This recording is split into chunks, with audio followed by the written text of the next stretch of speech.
ನ್ಯಾಯಪರ. ನಮಸ್ಕಾರ ಬಂಧುಗಳೇ, ನನ್ನ ಹೆಸರು ಸುಬ್ರಹ್ಮಣ್ಯ ಅಂತ ಹೇಳ್ಬಿಟ್ಟು ಕರ್ನಾಟಕ ರಾಷ್ಟ್ರ ಸಮಿತಿ ಪಕ್ಷದ ಜಿಲ್ಲಾ ಪ್ರಧಾನ ಕಾರ್ಯದರ್ಶಿ.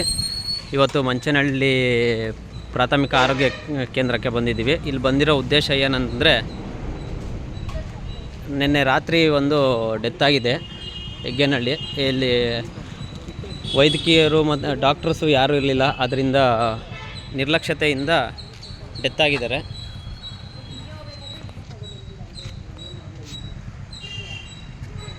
ನಮಸ್ಕಾರ ಬಂಧುಗಳೇ, ನನ್ನ ಹೆಸರು ಸುಬ್ರಹ್ಮಣ್ಯ ಅಂತ, ಕರ್ನಾಟಕ ರಾಷ್ಟ್ರ ಸಮಿತಿ ಪಕ್ಷದ ಪ್ರಧಾನ ಕಾರ್ಯದರ್ಶಿ. ಇವತ್ತು ಮಂಚನಹಳ್ಳಿ ಪ್ರಾಥಮಿಕ ಆರೋಗ್ಯ ಕೇಂದ್ರಕ್ಕೆ ಬಂದಿದ್ದೀವಿ. ಏನಕ್ಕೆ ಬಂದಿದ್ದೀವಿ ಅಂತಂದರೆ, ಇಲ್ಲಿ ರಾತ್ರಿ ಒಂದು ಡೆತ್ ಆಗಿದೆ. ಇಲ್ಲಿ ಏನಕ್ಕೆ ಡೆತ್ ಆಗಿದೆ ಅಂದರೆ, ವೈದ್ಯಕೀಯರು ಇಲ್ಲ, ಅದರಿಂದ ಇಲ್ಲಿ ಆಕ್ಸಿಜನ್ ಫೆಸಿಲಿಟಿ ಇಲ್ಲ. 108 ಇಲ್ಲೇ ಗಾಡಿ ನಿಂತಿದ್ರು, ಆ ಕಡೆ ತೋರಿಸಿ.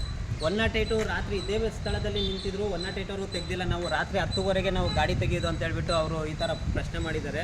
ಎಮರ್ಜೆನ್ಸಿ ಇದ್ರೂ ರಾತ್ರಿ ಇರುವ ನರ್ಸು ಅವರು CPR ಕೊಟ್ಟಿಲ್ಲ, ಆಕ್ಸಿಜನ್ ಕೊಟ್ಟಿಲ್ಲ.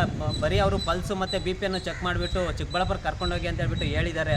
ಹೇಳಿ ಆಮೇಲೆ ಅವರು ಪೇಷಂಟ್ ಅಟೆಂಡರು 108ಗೆ ಕರೆ ಮಾಡಿದಾಗ, ಅವರು ಯಾವುದೇ 108 ಕರೆ ಮಾಡಿದಾಗ ನಮ್ಮದು ಗಾಡಿಗಳು ಯಾವುದೂ ಇಲ್ಲ, ಎಲ್ಲ ಬ್ಯುಸಿ ಇದೆ ಅಂತ ಹೇಳ್ತಾರೆ. ಮಂಚನಹಳ್ಳಿಯಲ್ಲಿ ಗಾಡಿ ಇದೆ, ಇಲ್ಲೇ ನಿಂತಿದೆ 108, ಬಟ್ ಆದರೂ ಅವರು ಗಾಡಿ ತೆಗೆದಿಲ್ಲ. ನಾವು ರಾತ್ರಿ 10ಗಂಟೆಗೆ ತೆಗೆದಿರ್ತೀವಿ ಅಂತ ಹೇಳ್ತಾರೆ.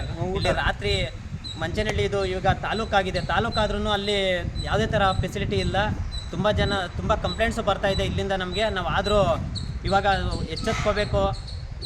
ಇವತ್ತು ಒಂದು ಡೆತ್ ಆಗಿದೆ, ನಾಳೆ ಇನ್ನೂ ಸುಮಾರು ಜನ ಡೆತ್ ಆಗೋ ಚಾನ್ಸಸ್ ಇರುತ್ತೆ. ಈಗ ಇರೋದು ಒಬ್ಬೇ ಡಾಕ್ಟ್ರು ಇಲ್ಲಿ PHCಯಲ್ಲಿ. ಆ ಡಾಕ್ಟ್ರೂ ರಜಾ ಹಾಕ್ಕೊಂಡು ಊರಿಗೆ ಹೋಗಿದ್ದಾರೆ. ಅವ್ರ ಹತ್ರನೂ ಮಾತಾಡಿರೋ ಕಾಲ್ ರೆಕಾರ್ಡೂ ಇದೆ ನಮ್ಮ ಹತ್ರ. ಈಗ ಅವರು ಡೆತ್ ಆಗಿದ್ರೆ ಅವ್ರಿಗೆ ಏನು ಪರಿಹಾರ ಕೊಡ್ತಾರೆ ಅನ್ನೋದು ಗೊತ್ತಿಲ್ಲ. ಈಗ ಒಳಗಡೆ ಹೋಗ್ಬಿಟ್ಟು ನರ್ಸಿಂಗ್ ಸ್ಟಾಫ್ ಜೊತೆ ಮಾತಾಡ್ತೀವಿ. ಅವ್ರು ಏನು ಹೇಳ್ತಾರೋ ಕೇಳೋಣ.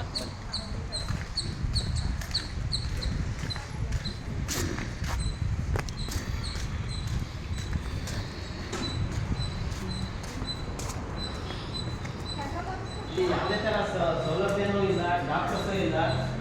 ಇವತ್ತು ಗೌರ್ಮೆಂಟ್ ಹಾಲಿಡೇ ಅಂತ ಹೇಳ್ಬಿಟ್ಟು ಡಾಕ್ಟ್ರು ಇಲ್ಲ. ಈಗ ಇಲ್ಲಿ ಒಬ್ಬ ನರ್ಸಿಂಗ್ ಸ್ಟಾಫ್ ಇದ್ದಾರೆ, ಅವ್ರ ಜೊತೆ ಮಾತಾಡ್ತೀವಿ. ಅವ್ರು ಏನು ಹೇಳ್ತಾರೆ ಕೇಳೋಣ.